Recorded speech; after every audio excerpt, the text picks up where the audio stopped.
ॐ तव कथामृतं तप्तजीवनं कविभिरीडितं कल्मषापहं श्रवणमङ्गलं श्रीमदाततं भुवि गृह्णन्ति ये भूरिदा जनाः। ঠাকুর শ্রীরামকৃষ্ণ দক্ষিণেশ্বর মন্দিরে ভক্ত সঙ্গে 1884 24 মে। অষ্টাবিংশ পরিচ্ছেদ। শ্রীরামকৃষ্ণ শিবের সিঁড়িতে বসিয়া আছেন। বেলা অপরাহ্ন 5টা হইয়াছে।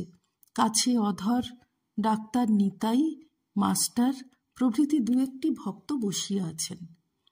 শ্রীরামকৃষ্ণ ভক্তদের প্রতি, দেখো আমার স্বভাব বদলে যাচ্ছে। এইবার কি গুহ্য কথা বলিবেন বলিয়া সিঁড়ির এক ধাপ নামিয়া ভক্তদের কাছে বসিলেন। আবার কি বলিতেছেন?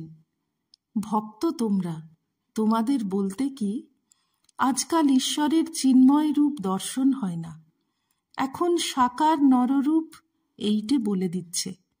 আমার স্বভাব ঈশ্বরের রূপ দর্শন, স্পর্শন, আলিঙ্গন করা। এখন বলে দিচ্ছে তুমি দেহ ধারণ করেছ, সাকার নররূপ লয়ে আনন্দ করো। তিনি তো সকল ভূতেই আছেন, তবে মানুষের ভিতর বেশি প্রকাশ। মানুষ কি কম গা? ঈশ্বর চিন্তা করতে পারে, অনন্তকে চিন্তা করতে পারে, অন্য জীবজন্তু পারে না।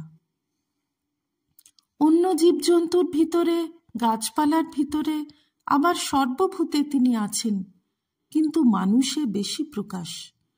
অগ্নিতত্ত্ব সর্বভূতে আছে, সব জিনিসে আছে, কিন্তু কাষ্ঠে বেশি প্রকাশ। রাম লক্ষ্মণকে বলেছিলেন, ভাই দেখো হাতি এত বড় জানোয়ার, কিন্তু ঈশ্বর চিন্তা করতে পারে না। আবার অবতারে বেশি প্রকাশ। রাম লক্ষ্মণকে বলেছিলেন, ভাই যে মানুষে দেখবে উর্জিতা ভক্তি, ভাবে, হাসে, কাঁদে, নাচে, গায়ে, সেইখানেই আমি আছি।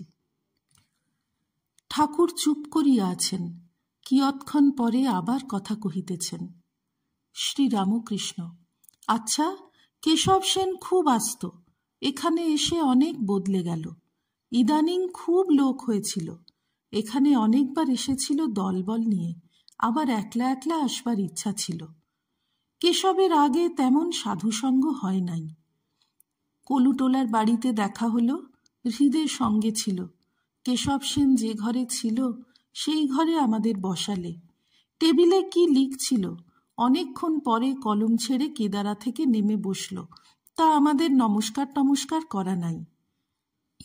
এখানে মাঝে মাঝে আসত। আমি একদিন ভাবাবস্থাতে বললাম, সাধুর সম্মুখে পা তুলতে নাই, ওতে রজগুণ বৃদ্ধি হয়।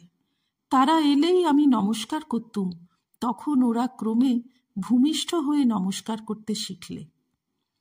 আর কেশবকে বললাম, তোমরা হরিনাম করো, কলিতে তাঁর নামগুণ কীর্তন করতে হয়। তখন ওরা খোল করতাল নিয়ে হরিনাম ধরলে। হরিনামে বিশ্বাস আমার আরও হলো কেন? এই ঠাকুর বাড়িতে সাধুরা মাঝে মাঝে আসে। একটি মুলতানের সাধু এসেছিল, গঙ্গাসাগরের লোকের জন্য অপেক্ষা করছিল। মাস্টারকে দেখাইয়া, এদের বয়সের সাধু, সেই বলেছিল উপায় নারদীয় ভক্তি। কেশব একদিন এসেছিল, রাত 10টা পর্যন্ত ছিল। প্রতাপ আর কেউ কেউ বললে আজ থেকে যাব, সব বটতলায় বসে। কেশব বললে না, কাজ আছে, যেতে হবে।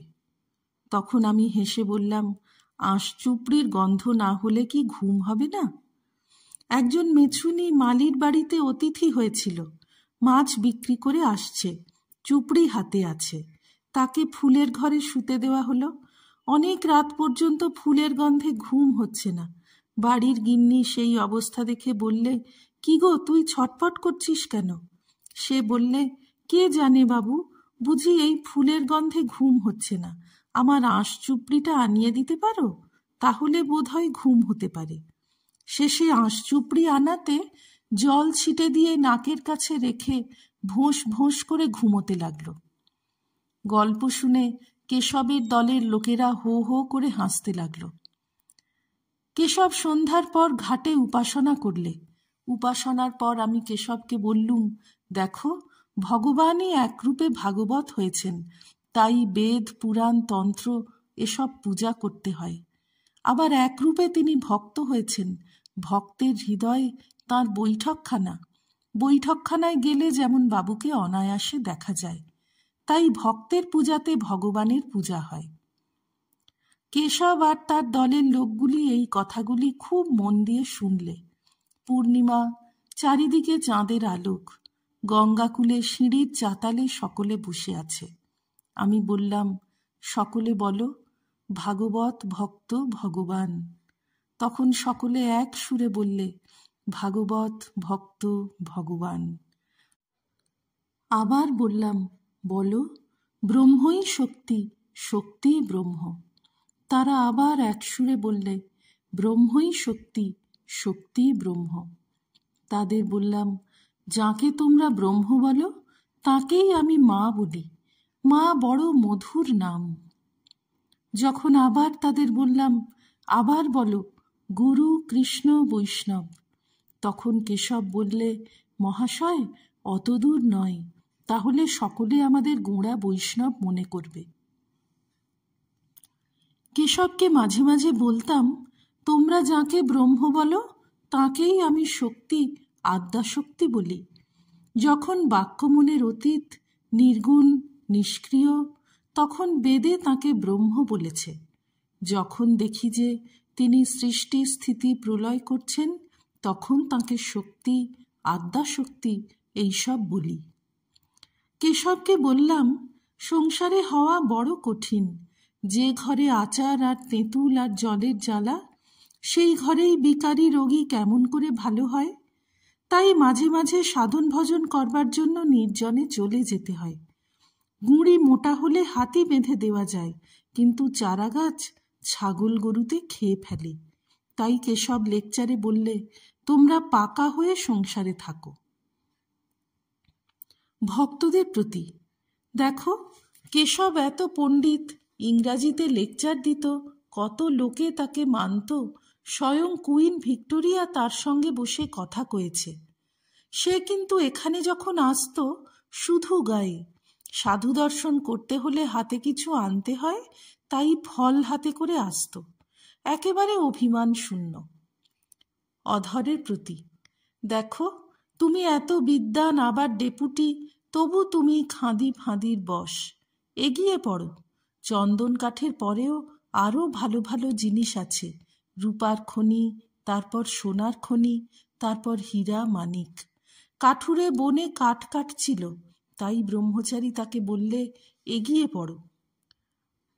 শিবের মন্দির হইতে অবতরণ করিয়া শ্রীরামকৃষ্ণ প্রাঙ্গণের মধ্য দিয়া নিজের ঘরের দিকে আসিতেছেন, সঙ্গে অধর, মাস্টার প্রভৃতি ভক্তেরা। এমন সময় বিষ্ণুঘরের সেবক পূজারী শ্রীযুক্ত রামচাটুর্যে আসিয়া খবর দিলেন, শ্রী শ্রীমার পরিচারিকার কলেরা হইয়াছে। রামচাটুর্যে শ্রীরামকৃষ্ণের প্রতি, আমি তো 10টার সময় বললুম, আপনারা শুনলেন না। শ্রীরামকৃষ্ণ, আমি কি করব? রামচাটুর্যে, আপনি কি করবেন? রাখাল, রামলাল এরা সব ছিল, ওরা কেউ কিছু করলে না। মাস্টার, কিশোরী ঔষধ আনতে গেছে আলমবাজারে। শ্রীরামকৃষ্ণ, কি একলা? কোথা থেকে আনবে? মাস্টার, আর কেহ সঙ্গে নাই, আলমবাজার থেকে আনবে। শ্রীরামকৃষ্ণ মাস্টারের প্রতি, যারা রোগীকে দেখছে তাদের বলে দাও, বাড়লে কি করতে হবে, কমলেই বা কি খাবে। মাস্টার, যে আজ্ঞা। ভক্তবধূগণ এইবারে আসিয়া প্রণাম করিলেন, তাহারা বিদায় গ্রহণ করিলেন। শ্রীরামকৃষ্ণ তাদের আবার বললেন, শিব পূজা যেমন বললাম ওইরূপ করবে, আর খেয়ে দিয়ে এসো, তা না হলে আমার কষ্ট হয়। স্নানযাত্রার দিন আবার আসবার চেষ্টা করো। 29 পরিচ্ছেদ। শ্রীরামকৃষ্ণ এইবার পশ্চিমের গোল বারান্দায় আসিয়া বসিয়াছেন। বন্দ্যোপাধ্যায়, হরি, মাস্টার প্রভৃতি কাছে বসিয়া আছেন। বন্দ্যোপাধ্যায়ের সংসারের কষ্ট ঠাকুর সব জানেন। শ্রী রামকৃষ্ণ, দেখো, এক কপনি কে ওয়াস্তে যত কষ্ট। বিবাহ করে, ছেলেপুলে হয়েছে, তাই চাকরি করতে হয়। সাধু কোপনি লয়ে ব্যস্ত, সংসারী ব্যস্ত ভার্যা লয়ে। আবার বাড়ির সঙ্গে বনিবনাও নাই, তাই আলাদা বাসা করতে হয়েছে। সহাস্যে চৈতন্যদেব নিতাইকে বলেছিলেন, শুনো শুনো নিত্যানন্দ ভাই, সংসারী জীবের কভু গতি নাই। মাস্টার স্বগত, ঠাকুর বুঝি অবিদ্যার সংসারের কথা বলছেন? অবিদ্যার সংসারেই বুঝি সংসারী জীব থাকে? মাস্টারকে দেখাইয়া সহাস্যে, ইনিও আলাদা বাসা করে আছেন। তুমি কে? না আমি বিদেশিনী। আর তুমি কে? না আমি বিরোহিনী। সকলের হাস্য। বেশ মিল হবে। তবে তাঁর শরণাগত হলে আর ভয় নাই, তিনিই রক্ষা করবেন। ওম নিরঞ্জনম নিত্যমনন্তরূপং ভক্তানুকম্পাধৃতবিগ্রহং বৈ ঈশাবতারং পরমেশমিড্যং তং রামকৃষ্ণং শিরসা নমামঃ। শ্রী রামকৃষ্ণার্পণমস্তু।